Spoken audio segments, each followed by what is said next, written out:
शिरीष दादा के समर्थन में जनसभा का आयोजन है। इस मौके पर ऑल इंडिया कांग्रेस के सेक्रेटरी, हमारे मूवमेंट के साथी आनंद भाई चौधरी जी और एक बड़ी नेता,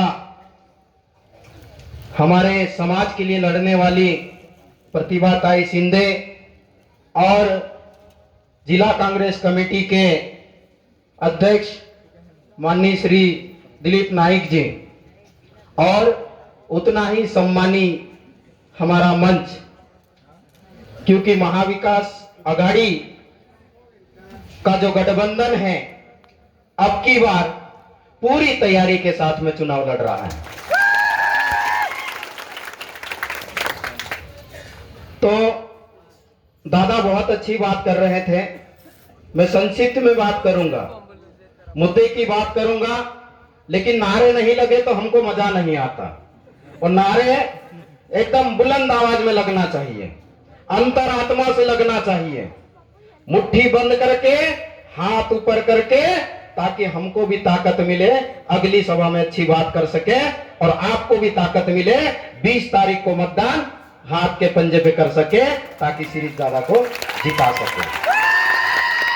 एक चले,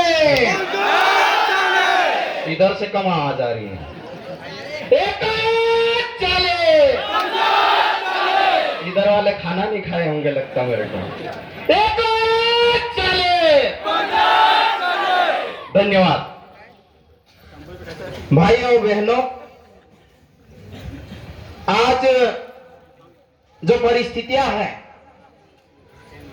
और उन हालात में महाराष्ट्र राज्य का चुनाव होने जा रहा है। यह सिर्फ महाराष्ट्र की बात नहीं है, पूरे भारतवर्ष की बात है कि भाजपा और उनके गठबंधन के लोगों ने अलग अलग प्रकार के षड्यंत्र रच के इस देश को खोखला करने का काम कर रहे हैं। चाहे यहां के खनिज संसाधन हो, वो लूट लूट करके उद्योगपति को दे रहे हैं।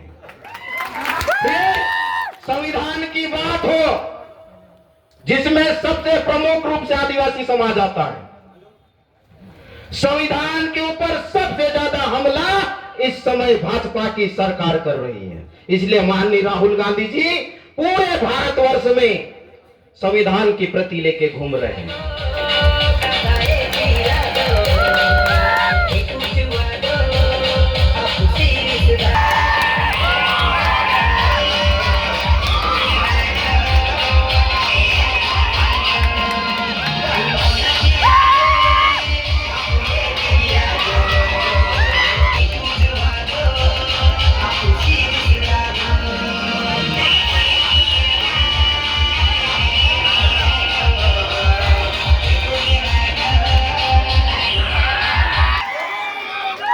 गोपाल दादा पाड़वी, हम सबके लाडले युवा नेता माननीय सांसद महोदय का इस मंच पर तालियों की गड़गड़ाहट से स्वागत होना चाहिए।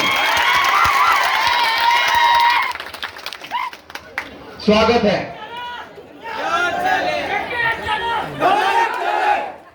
धन्यवाद धन्यवाद धन्यवाद। तो हम बात कर रहे थे कि इस देश में अलग अलग प्रकार से लोगों को बांटने का काम किया जा रहा है। हम लोगों को हिंदू और मुस्लिम का झुंझुना पकड़ा दिया है। क्या आप लड़ते रहो हिंदू और मुस्लिम करके और हम देश में राज करते रहे और इन उद्योगपतियों को पूरे देश का खजाना लूट के देते रहे। और यहां ज्यादातर लोग आदिवासी समाज के लोग बैठे हुए हैं, बैठे हैं ना? हिंदी समझ में आ रही है? आदिवासी समाज के ऊपर सबसे ज्यादा इस देश में खतरा मंडरा रहा है। मुझे ईमानदारी से बताइए, इस देश में सबसे ज्यादा संविधान का विरोध कौन कर रहा है? भाजपा और आरएसएस कर रही है। इस देश में सबसे कौन कर रहा है? भाजपा और आरएसएस कर रही है। इस देश में जमीन हड़पने का सबसे ज्यादा काम इस देश में कौन कर रहा है? भाजपा की सरकारें कर रही है। वो चाहे कोई भी योजना लेके आए, कोई भी परियोजना लेके आए विकास के नाम पे, लेकिन इनकी नजर आपकी जमीन के ऊपर है। आदिवासियों के पास में यदि जमीन का टुकड़ा बचा है तो इस देश की और आदिवासियों की माता, इस देश की सच्ची देवी माननीय इंदिरा गांधी जी का योगदान है। यदि इंदिरा गांधी जी ने इस देश में कानून न बनाया होता कि आदिवासी की जमीन गैर आदिवासी नहीं खरीद सकता, तो हम लोगों के पास में जमीन का एक भी टुकड़ा नहीं होता और हम दर दर की टोकरे खाते होते। आगे जब बात चली, ये लोग बहुत झूठे हैं, झूठ बोलने की बहुत अच्छी अच्छी इन लोगों के पास में मशीनें हैं, और सबसे अच्छी मशीन माननीय नरेंद्र मोदी जी है।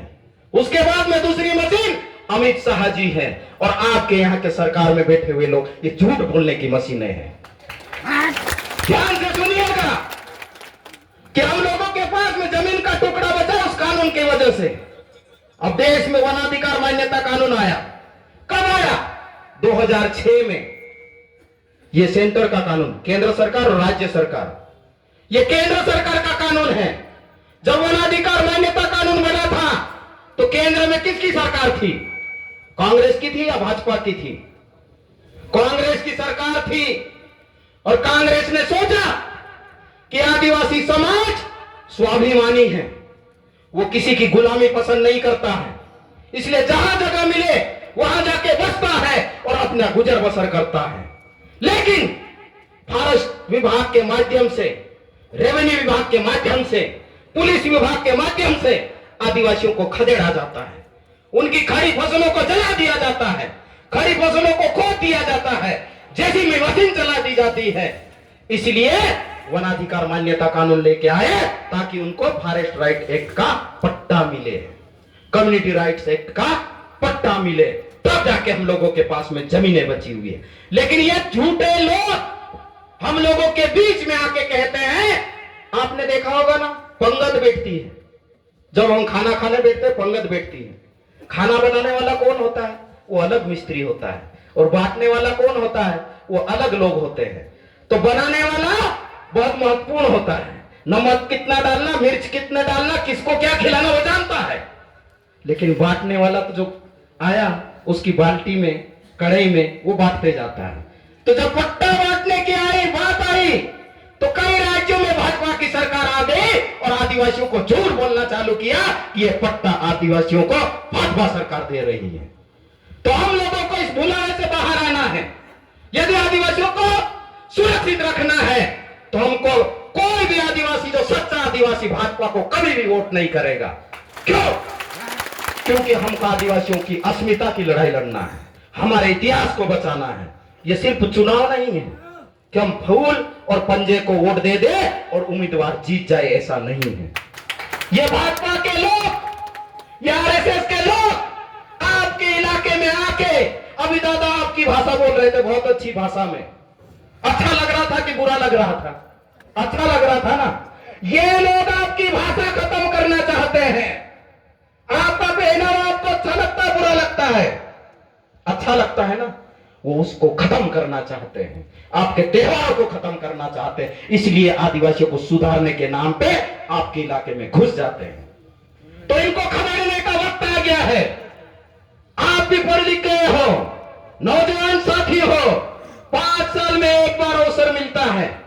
हमको कलम की लड़ाई लड़ना है, दिमाग की लड़ाई लड़ना है, और लोकतंत्र में हिस्सा लेना है चुनाव में, और वोट का सही इस्तेमाल करना और सही उम्मीदवार को चुनना है। सही उम्मीदवार है शिरीष दादा, और उनका चुनाव चिन्ह हाथ का पंजा है। तो हम बहुत ज्यादा लंबी बात न करते हुए आखिरी बात कर रहे हैं। उन लोगों का कोई भी स्टैंड नहीं है।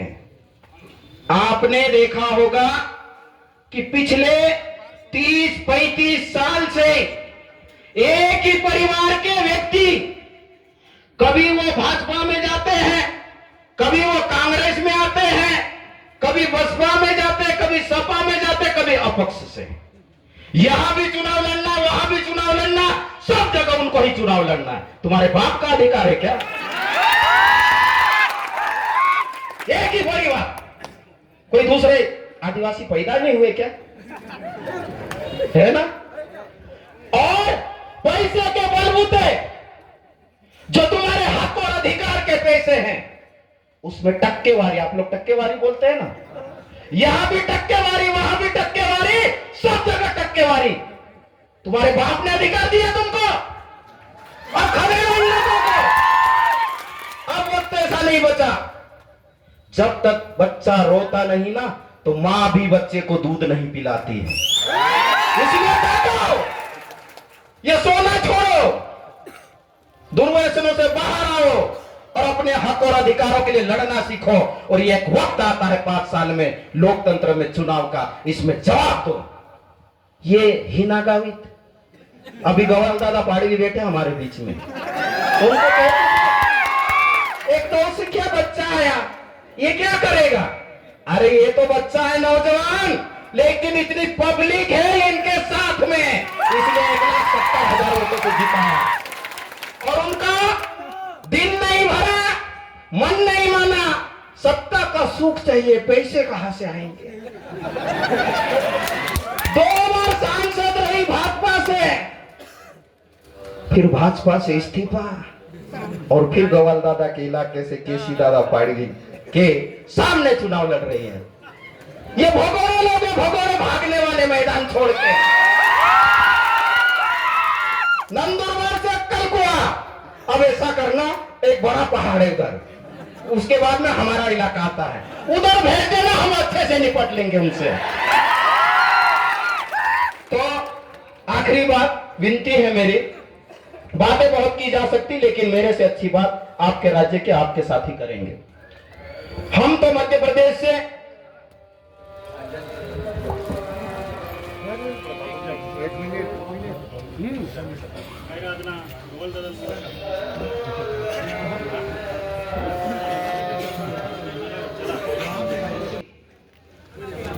कि सब छोड़ो, एक हो, नेक बनो और संगठित होके लड़ो और हाथ के पंजे पे वोट करो। और हमारे शिरीष दादा को पिछली बार जिताया आपने, अब की बार ज्यादा वोटों से जिताना। गवाल दादा हमारे सांसद हैं, महाराष्ट्र में सरकार बनेगी और शिरीष दादा मंत्री बनेंगे। हमारे विकास के चारों रास्ते खुलेंगे, इसलिए आप लोग इनके चक्कर में मत आना। और यदि पैसे लेके आए तो ले लेना, पैसा आपका ही है, लेकिन वोट शिरीष दादा को देना। क्यों? क्योंकि अभी हमारे भविष्य का फैसला करना है।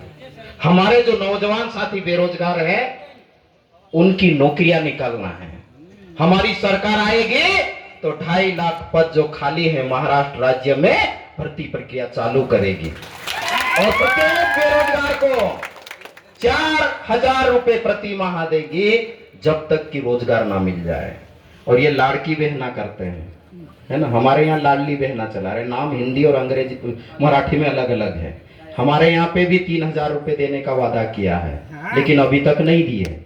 और यहाँ पे 1,500 रुपए, पर इनके पास में ऐसी कोई योजना नहीं है। आपके विकास के सारे रास्ते बंद करने वाले हैं। तो माता बहनों से मेरी विशेष करके विनती है कि आप किसी के बहकावे में मत आना। मेरे आदिवासी समाज को यदि बचाना है, गरीब व्यक्ति को बचाना है, और छोटे व्यापारियों से भी मैं अपील करना चाहता हूं, चाहे कोई भी जाति धर्म पंथ संप्रदाय का व्यक्ति हो, कांग्रेस पार्टी सबको लेके चलने वाली पार्टी है। इसलिए हमारे सर्वमान्य उम्मीदवार शिरीष दादा को वोट कीजिए और प्रचंड बहुमत से जिताइए।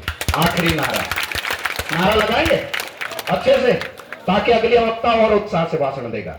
एक चले